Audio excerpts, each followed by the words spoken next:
सभी दर्शकों को मेरा नमस्कार।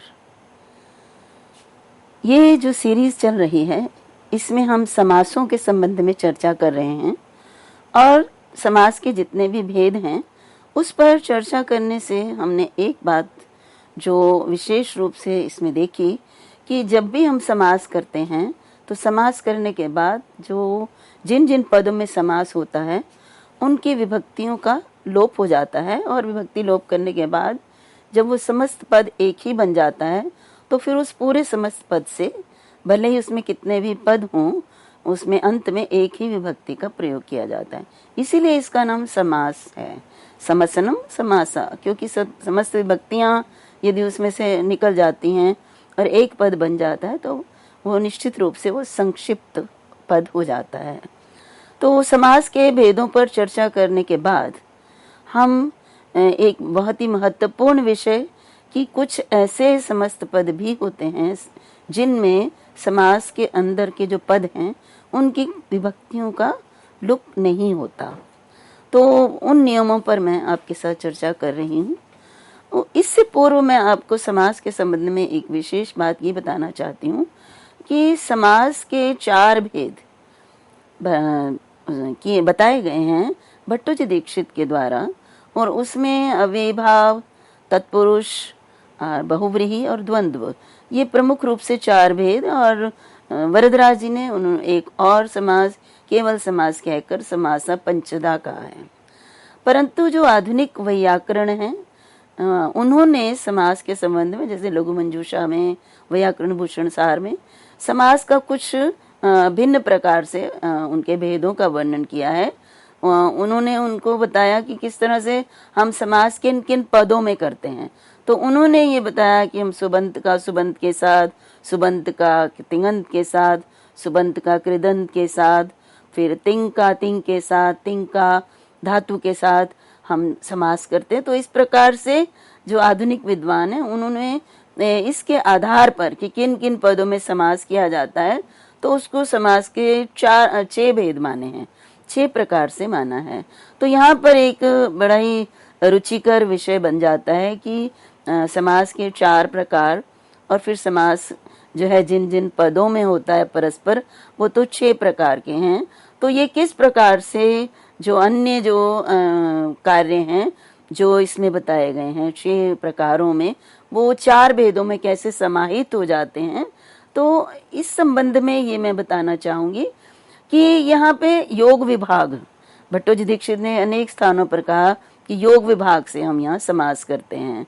क्योंकि मान लीजिए हमारा समास का तिङंत के साथ, यदि सुबंत का तिङंत के साथ समास है जैसा कि हमने इसमें 6 भेदों में किया है, तो उन्होंने ये कहकर कि जैसे सुप सुपा है सूत्र तो उसमें सुबंत का सुबंत के साथ समास होता है, उसका अर्थ ये है। परंतु योग विभाग का तात्पर्य है कि हम एक एक पद को अलग करके भी हम उसका समास कर सकते हैं। पूर्व सूत्रों से हमें पद मिल जाते हैं। तो इसलिए यहाँ जैसे कहा सुप सुपा तो सुबंत का समास होता है, तो यहाँ सुबंत का हम सुपा ना कहकर सुबंत का समास होता है, तिङंत से भी समास किया जा सकता है। इसी प्रकार से सुपा तो सुबंत के साथ समास होता है, तो तिंग का सुबंत के साथ समास होता है। तो इस प्रकार से हम दोनों ही पदों को अलग करके जिन समासों के विषय में कहा गया है कि तिंग का तिंग के साथ, तिंग का सुप के साथ, तो ये समास भी जो है उन्हीं के अंदर समाहित हो जाते हैं। तो चलिए हम आगे हम चर्चा करते हैं कि कहाँ कहाँ विभक्ति का लुप्त नहीं होता समास करने के बाद। सुपो धातु प्रातिपदिकयों से लुक करना अनिवार्य होता है, परंतु कुछ नियम है। इससे पूर्व मैंने आपको तृतीया विभक्ति का कहाँ पर लुक नहीं होता उससे संबंधित चर्चा की थी। अब चतुर्थी का कहाँ अलुक होता है, अर्थात चतुर्थी विभक्ति का लुक कहाँ नहीं होता है, उस संबंध में एक सूत्र जो मैंने इस पर व्याख्या की भी है मैं पुनः क्योंकि इसी से संबंधित है आगे। तो वैयाकरण आख्यायाम चतुर्थ्या, तो आत्मनः जो है पद की अनुवृत्ति पूर्व सूत्र से आती है। तो इस सूत्र का अर्थ यही होता है कि यदि व्याकरणों के द्वारा कोई आख्या मीन्स कोई संज्ञा या नाम दिया जाता है तो चतुर्थी विभक्ति का अलुक होता है। तो उसको हमने आत्मनेपदम के सिद्धि के द्वारा आपको स्पष्ट किया था। और आत्मनेपद, ये परस्मैपद और आत्मनेपद, ये दो प्रकार व्याकरण के द्वारा ये नाम दिए गए हैं। तो इसलिए इसमें जो चतुर्थी विभक्ति आत्मने, आत्मन शब्द से चतुर्थी एक वचन में आत्मने बनता है, तो उसका लुक नहीं हुआ। अन्यथा आत्मन और ये और फिर पद सु, इस प्रकार से जब हम सामान्य रूप से समास करते हैं चतुर्थी सूत्र द्वारा, तो देखिए यहाँ पर भी मैं आपको बताऊंगी क्योंकि अगला भी इसी से संबंधित है। तो मैं यहाँ समास किससे होता है और कैसे होता है ये मैं आगे भी चर्चा करती हूँ आपके साथ, परंतु अभी मैं ये बताना चाहती हूँ कि आत्मने में जो चतुर्थी भक्ति है ये लगकर उसका लुक नहीं हुआ है। इसलिए आत्मन पद यदि लुक हो जाता तो आत्म पद बनता, लेकिन व्याकरणों के द्वारा संज्ञा देने के लिए यहाँ पर चतुर्थी भक्ति का लुक नहीं हुआ है। इसी प्रकार से अगला देखिए, आत्मने पद के समान ही परस्मय पद भी व्याकरणों के द्वारा दी गई संज्ञा है। तो इसलिए अगला सूत्र इसी से संबंधित है। और परस्य च, पर शब्द के साथ लगने वाली जो चतुर्थी विभक्ति है उसका भी यदि व्याकरणों के द्वारा यदि कोई संज्ञा दी जाती है तो उसका लुक नहीं होता। जैसे परस्मयी पदम, तो परस्मयी पदम और परस्मयी भाषा ये दोनों ही जो है व्याकरणों के द्वारा दी गई संज्ञाएं हैं। तो परस्मयी पदम को विग्रह करेंगे तो परस्मयी पदम लौकिक, और पर और स्मयी चतुर्थी विभक्ति में वैसे इंगे होता है, इंगे के स्थान पर स्मयी हो जाता है, सर्वनाम है। और फिर पदसु, तो फिर पर के साथ जो चतुर्थी विभक्ति है उसका लुक नहीं हुआ और परस्मयी पदम हमारा रूप बनता है, ना कि पर पदम। इसी प्रकार से परस्मयी भाषा, यहाँ पर भी पर ये भाषा और जस है, बहुवचन है, तो परस्मयी भाषा ये रूप बनता है। हाँ, अब बात हम करते हैं कि यहाँ समास किससे होता है, क्योंकि जब तक हमें समास करने का सूत्र नहीं ज्ञात है तो हम इसको समस्त पद नहीं बना सकते, और समस्त पद जब तक नहीं बनाएंगे तो विभक्ति का अलुक भी नहीं हो पाएगा। तो यहाँ पर जो समास करने वाले सूत्र हैं उनमें जो सूत्र चतुर्थी का समास करता है, तत्पुरुष समास है यहाँ पर, तो चतुर्थी विभक्ति के साथ जो समास किया जाता है उसका सूत्र तो है चतुर्थी तदर्थार्थ बलिहित सुख रक्षित ही, अर्थात चतुर्थ्यंत का चतुर्थ्यंत के अर्थ के लिए जो हो उसके साथ, और फिर अर्थ बलिहित सुख और रक्षित इन पदों के साथ समास होता है। अब यहाँ पर देखिए परस्मयी पदम या आत्मने पदम, यहाँ पर तो ऐसा ना तो तदर्थ है, चतुर्थ्यंत तो है लेकिन चतुर्थ्यंत के अर्थ के लिए नहीं है जो उत्तरवर्ती पद है, तो इसलिए, और साथ में उन पदों के अंतर्गत भी नहीं आ रहा बलिहित सुख रक्षित, तो यहाँ समास कैसे होगा आत्मने पदम परस्मय भाषा। तो यहाँ मैं यही बताना चाहूंगी कि योग विभाग के द्वारा यहाँ पर हम समास कर लेते हैं, तो हम चतुर्थी को अलग कर लेते हैं। चतुर्थी तदर्थार्थ है ना, तो तदर्थार्थ बलिहित सुख रक्षित ही अलग पद है और चतुर्थी अलग पद है, तो हम इसको विभाग कर लेते हैं, चतुर्थी को अलग करते हैं, तो जिससे अर्थ होता है कि चतुर्थ्यंत का सुबंध के साथ समास होता है। तो यहाँ उस प्रकार से जब हम इसकी व्याख्या करते हैं तो फिर चतुर्थी तदर्थार्थ सुख हित रक्षित ही सूत्र द्वारा यहाँ पर समास हो जाएगा।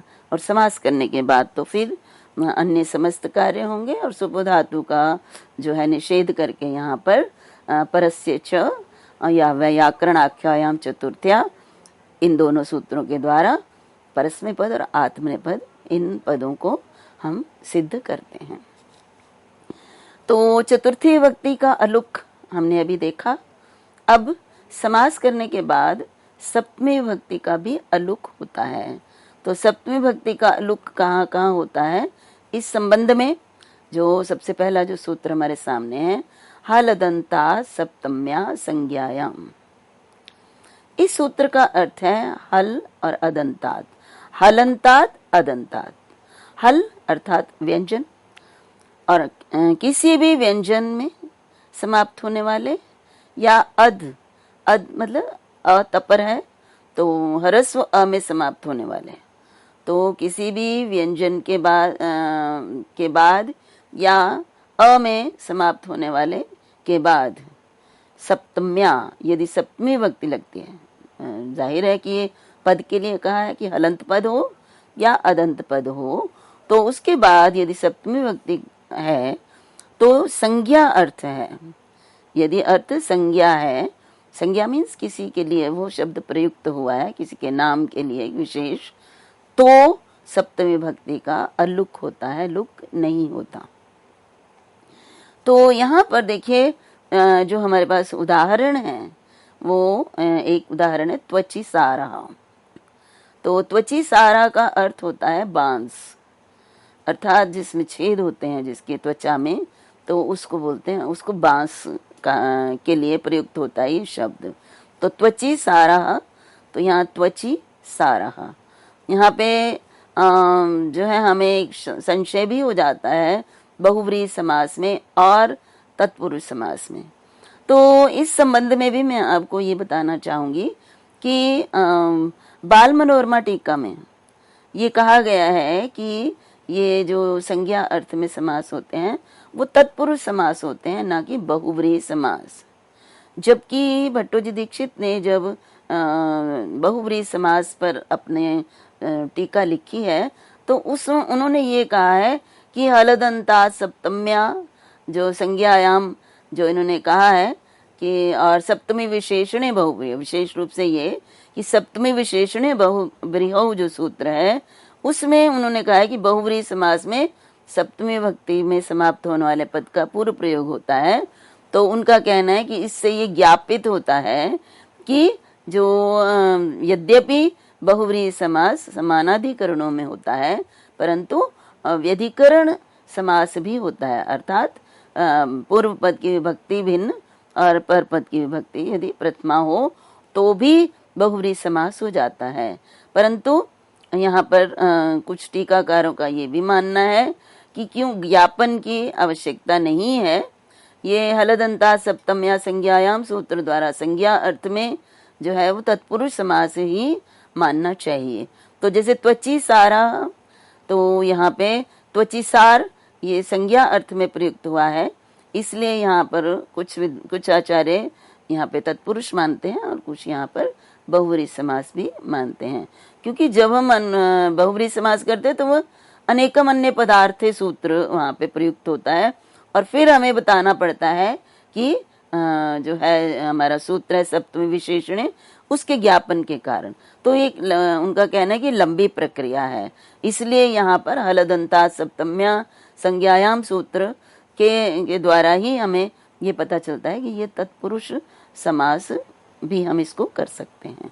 तो यहाँ पे त्वची सारा, यहाँ पे जो है इसको जब हम लौकिक विग्रह, तो ये हो गया त्वची सारा, त्वचा में जिसके सार हो, छिद्र हो, और उसके बाद जो है इसको यदि हम अलौकिक विग्रह करते हैं तो यहाँ पे त्वच शब्द है हलंत और ङी विभक्ति है और सारा सार सु। तो इस प्रकार से जब हम ये सप्तमी तत्पुरुष समास है, सप्तमी शौंडई, यहाँ पर भी योग विभाग के द्वारा ही हम समास करेंगे। यहाँ पे सप्तमी समास जो है उसके लिए विशेष रूप से सूत्र है, ये सप्तमी शौंडई के द्वारा नहीं होगा क्योंकि यहाँ पर बांस अर्थ एक संज्ञा के लिए प्रयुक्त हुआ है।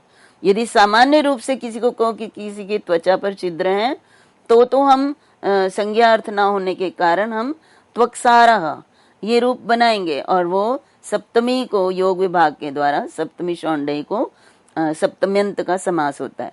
परंतु यदि हम संज्ञा अर्थ में समास करते हैं तो संज्ञायाम एक सूत्र है तत्पुरुष समास में, तो उससे उस सूत्र के द्वारा सप्तम्यंत का सुबंत सारा के साथ हमने संज्ञायाम सूत्र से तत्पुरुष समास किया है। तो तत्पुरुष समास करने के बाद अब यहाँ पर हमारे पास ये सूत्र है हलदंता सप्तम्या, तो ये त्वच ये च में समाप्त होने वाला है, हल है च, तो इसलिए हलंत के बाद सप्तमी विभक्ति ङी, त्वच, ङी, सार, सु, तो इस ङी विभक्ति का लुक नहीं होता, और नहीं होता तो हमारे पास त्वची सारा का त्वची सारा, क्योंकि त्वच से ङी लगने पर त्वची बनता है, तो त्वची सारा ये रूप निष्पन्न होता है। अब दूसरा रूप है अरण्य तिलका। ये भी अरण्य तिलका, ये इसका अलौकिक विग्रह है। अरण्य सप्तमी विभक्ति में है एक वचन में, और तिलका तिलक शब्द है और प्रथमा विभक्ति में। तो जब हम इसका अलौकिक विग्रह करते हैं तो अरण्य ङी और तिलक जस, तो इस प्रकार से इनका अलौकिक विग्रह होता है। और ये अरण्य तिलक ये जंगली तिलों की एक संज्ञा है, एक प्रकार के तिल हैं जो जंगल में प्राप्त होते हैं, तो ये संज्ञा अर्थ में है, इसलिए यहाँ पर भी संज्ञायाम सूत्र द्वारा समास होगा तत्पुरुष, और समास होने के बाद अरण्य के बाद ङी है, अरण्य ङी है, तो अदंत है अरण्य, तो अ में समाप्त होने के कारण इसकी ङी का अलुक होगा। तो अलुक होने के बाद ये अरण्य को सप्तमी में ङी है, तो अरण्य ये रूप निष्पन्न होता है। और अरण्य तिलक, तो देखिए ये ध्यान में रखना है कि केवल मात्र पूर्व पद की विभक्ति का ही लुक होता है, परवर्ती पद की विभक्ति का तो लुक सुपोधातु प्रातिपदिकों से हो ही जाता है, और जब हम इसका लुक कर देते हैं तो हमारे पास अरण्य तिलक रूप बनता है। तब फिर से हम प्रातिपदिक संज्ञा होने के कारण सुआदि की उत्पत्ति होती है, और फिर हमें अरण्य तिलका सिद्ध करना है, तो प्रथमा पुल्लिंग प्रथमा एक वचन में जस विभक्ति लगेगी, और फिर जस विभक्ति लगने पर अरण्य तिलका ये रूप सिद्ध होता है। इसी प्रकार से त्वची सारा में भी सार की विभक्ति का लुक हो जाएगा, त्वची सार फिर एक साथ बनेगा, और फिर इस पूरे पद को यदि हम पुल्लिंग प्रथमा एक वचन में प्रयुक्त कर रहे हैं तो सु लगकर त्वची सारा ये रूप बनेगा। अब सप्तमी के अलुक का एक और सूत्र है, बहुत ही महत्वपूर्ण, उसमें जो है समासों की सिद्धि बताई गई है, जो कि बहुत यूज होते हैं भाषा में भी और हमारे शास्त्रों में भी। तो गवि युधिभ्याम स्थिरः, गवि युधि, गवि और युधि के बाद स्थिरः, यदि स्थिर शब्द आता है और समास होता है इनमें, तो विभक्ति सप्तमी विभक्ति का अलुक हो जाता है। यहाँ पे गवि और युधि दोनों का प्रयोग किया गया सप्तमी विभक्ति लगाकर।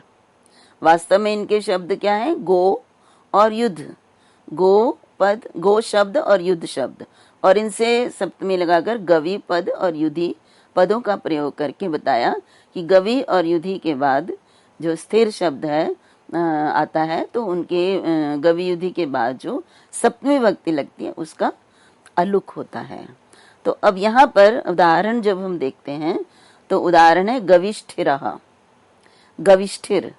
तो यहाँ पे जो यदि हम इसका ये लौकिक विग्रह तो यही है, गवि स्थिरः, वास्तव में स्थिर शब्द है, उसको किस तरह से स्थिरा हुआ ये भी आपके सामने मैं बताऊंगी, परंतु अभी गवि स्थिरः ये लौकिक विग्रह है, और अलौकिक विग्रह गो ङी स्थिर सु। अब यहाँ पर गो ङी स्थिर सु, तो यहाँ पे एक बात जो अब हमें, वैसे तो हमें गवि युधि व्याम स्थिरा सूत्र द्वारा गो की ङी का जो है अलुक करना है, ये प्राप्त हो रहा है, परंतु यहाँ पर इस संबंध में कुछ विशेष शंकाएं हैं जिनके विषय पे चर्चा करना आवश्यक है।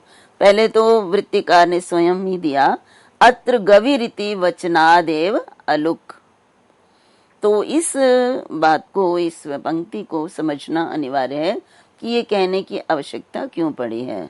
तो देखिए, जब हम गो से ङी विभक्ति करते हैं तो ङी विभक्ति लगाने पर हमारे पास क्या बन जाता है? गो को संधि यदि हम करते हैं तो अव आदेश हो जाता है, तो गो अव, तो हमारे पास क्या बन जाता है? गव। तो गो अव मतलब गव बन जाता है, ओ के स्थान पर अव होकर, तो गव और ङी ये स्थिति होती है। अब यहाँ पर गव और ङी में जो व है वो हलंत है और उसके बाद ङी है, तो गव हलंत है।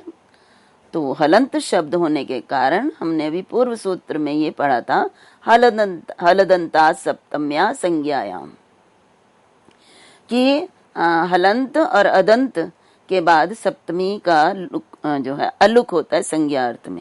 यहाँ पर देखिए एक ध्यान और रखिएगा, ये गवि युधिभ्याम स्थिरा सूत्र सप्तमी का लुक वैसे नहीं करता है। वास्तव में सूत्र तो प्रयोग हो गया हुआ है कि गवि और युधि के बाद जो स्थिर है उसके सकार को श होता है, ये सूत्र इसके लिए है, परंतु इसी से अलुक भी होता है। इसी को मैं स्पष्ट करना चाहती हूँ। ये दूसरी बात मैं आपके सामने स को श करने वाली वो बाद में आपके सामने स्पष्ट करती हूँ।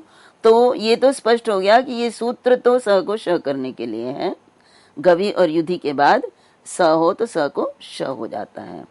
लेकिन इसमें जो ये भी कहा कि इसी ज्ञापन से, इसी का प्रयोग करने से यहाँ पर अलुक भी होता है। अब किसका प्रयोग, कैसे प्रयोग, इस बात को मैं आपको स्पष्ट कर रही हूँ। तो जैसे आपने कहा गव और नी का ई रहता है, तो हमारे पास गव और ई ये स्थिति है। तो हमारे पास अभी पूर्व में हमने सूत्र किया कि हलदंता सप्तम्या संज्ञायाम, कि हलंत के बाद यदि सप्तमी भक्ति आती है तो उसका और संज्ञा अर्थ होता है। ये गविष्ठिर संज्ञा अर्थ में है। यहाँ गो शब्द आकाश के लिए प्रयुक्त हुआ है, तो आकाश में स्थिर रहने वाले ये एक ऋषि के लिए नाम उनके लिए प्रयुक्त हुआ है, तो इसलिए ये संज्ञा अर्थ तो है ही इसमें। तो यहाँ पर इस सूत्र से जो यहाँ पर गव के जो हलंत है उसके बाद नी का लुक नहीं होगा और गवि स्थिर ऐसी स्थिति हो सकती है। परंतु यहाँ पर एक समस्या ये आती है कि हमें गो के स्थान पर अव आदेश और हलदंतात सप्तम्या से सप्तमी का अलुक, ये दोनों एक साथ प्राप्त हो रहे हैं, दोनों कार्य प्राप्त हो रहे हैं, सप्तमी का अलुक भी और ये हमारे पास अव आदेश भी। तो हमारे पास ये प्रश्न उठता है कि हम कौन सा कार्य पहले करें। ये इस पर बाल मनोरमा में भी और भट्टोजी दीक्षित ने भी चर्चा करते हुए ही यहाँ पर अत्र गविरीति ये वचन दिए हैं। तो यहाँ पर यही प्रश्न उठता है कि फिर दोनों कार्यों में से कौन सा कार्य पहले किया जाए, क्योंकि एक समय में हम व्याकरण में एक ही कार्य करते हैं। तो यहाँ पर जो अंतरंग है, यहाँ पे गो को अव आदेश, ये अंतरंग कार्य है, और अलुक कार्य जो है वो जो है क्या है, उसको वो बहिरंग कार्य है। तो पहले हम इसको अवंग करेंगे और फिर उसके बाद लुक करेंगे, यदि हम इस परिभाषा को देखें।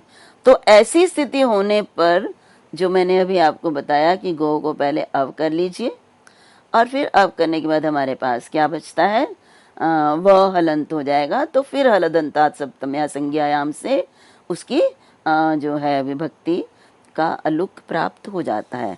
परंतु यहाँ पर एक और परिभाषा है, एक और वचन है कि अंतरंगा नाम अपि विधीन बहिरंगो लुक बाध्यते, अर्थात जो अंतरंग विधियां हैं उनको बहिरंग होने पर भी जो अलुक है, अलुक जो है वो बाधित कर देता है। तो इसलिए हमें जो है जो विभक्ति का अलुक है वो जो है उसकी उसको पहले करना है, ना कि अव को पहले करना है। यद्यपि अव आदेश अंतरंग है और लुक जो है वो बहिरंग है, लुक या अलुक कह लीजिए बहिरंग है, परंतु फिर भी क्योंकि लुक विधि है तो इसलिए बहिरंग होने पर भी वो बाधित हो जाएगी। तो अब देखिए, अब हमारे पास क्या स्थिति है। अब हमने गो को हम अब नहीं कर सकते, क्योंकि यद्यपि अंतरंग है लेकिन लुक प्राप्त हो रहा है, तो अलुक लुक विधि मतलब अलुक भी प्राप्त हो रहा है, इसलिए हम अलुक पहले करेंगे। अब अलुक पहले करना है तो हमारे पास गो है, तो गो है तो हलदंतात सप्तम्या में कहीं ओकार में समाप्त होने के वाले के बाद नी का लुक होता है, ये हमें नहीं प्राप्त होता। तो इसलिए फिर यहाँ ज्ञापन के लिए यह भट्टोजी दीक्षित ने कहा कि यहाँ क्योंकि गवि और युधि इनके बाद स्थिर के स को श कहा गया है, गो और युद्ध के बाद नहीं कहा गया, तो इसी से ये सिद्ध होता है कि यहाँ पर नी का अलुक करके ही हम स को श करेंगे। यदि ऐसा नहीं होता तो हमें जो है गवि और युधि प्राप्त ही नहीं होंगे। हम लुक कर देंगे विभक्ति का तो हमें गो ही प्राप्त होगा, लेकिन गो के बाद स्थिर के स को श नहीं है, गवि और युधि के बाद है। तो इससे ये सिद्ध होता है, ये इस ज्ञापित होता है कि गवि जो युधि कहा गया है, तो इस वचन के कारण ही हम यहाँ पे अलुक करेंगे सप्तमी भक्ति का। हलदंतात सप्तम्या सूत्र द्वारा यहाँ पर लुक नहीं हो सकता। ये आपके सामने अभी विस्तार पूर्वक मैंने विभिन्न आचार्यों के मतानुसार स्पष्ट किया। तो जब सप्तमी भक्ति का अलुक होगा तो पुनः गो से ङी करने पर गवि और स्थिर ये स्थिति होती है। तो प्रस्तुत सूत्र के अनुसार स्थिरा के स को गवि के बाद आने के कारण श हो जाता है, और जब स को श होता है तो सात पदाद्यो सूत्र द्वारा यहाँ पे वास्तव में स का जो है श का निषेध है, परंतु जो है यहाँ पर शांत पदाद्यो, तो यहाँ पर क्योंकि प्रस्तुत सूत्र में कहा गया कि वो स को श होगा, तो यहाँ पे स को श करेंगे। और जब हम स को श करते हैं तो ष्टु सूत्र द्वारा थ का योग तवर्ग है, ठ से हुआ है, टवर्ग से हुआ है, इसलिए जो स है वो श, जो थ है वो ठ में परिवर्तित होकर गविष्ठिरः ये रूप निष्पन्न होता है। तो हमने आपको ये स्पष्ट किया कि किस प्रकार से हम गवि युधि देने का क्या प्रयोजन है और क्यों है, ये बताया आपको।